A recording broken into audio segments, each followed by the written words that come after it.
No matter what magic Steve Clifford has mixed up with the Magic, I don't believe they can win 4 games in the series. I don't believe they can win 4 games in any series. So I'm taking the Raptors. But look, is this Raptors in 6 or Raptors in 7? Probably, and that's a problem. Because what the Raptors need to do is twofold. Number one, the Raptors need to get out of their own way in living up to their expectations, not always bailing on the playoffs early when they've got high expectations. Number two, they're trying to get to their first NBA Finals ever. Number two, they're trying to convince Kawhi to stick around, because if Kawhi leaves, then you've got 1 season and 1 round of playoffs out of trading away DeMar DeRozan. I understand why the front office did it in Toronto, but there had to be a payoff.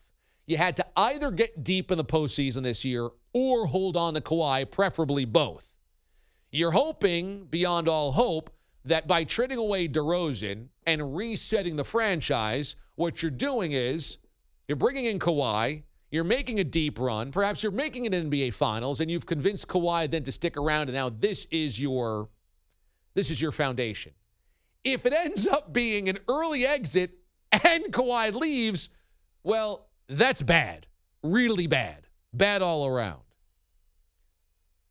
I just don't like that Toronto messed around and then lost a game. Again, I don't think they lose. I don't think they lose this series. I don't think they lose this series. I just cannot. I can't see it happening.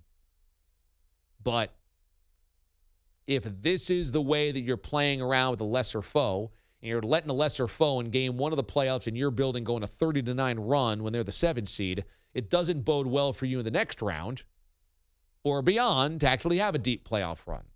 Now, who knows? Maybe it ends up being Raptors Nets in the next round, because I don't know if I trust this Philadelphia 76ers team with Joel Embiid clearly banged up. But you got to get there first. And that was a bad start for the Toronto Raptors.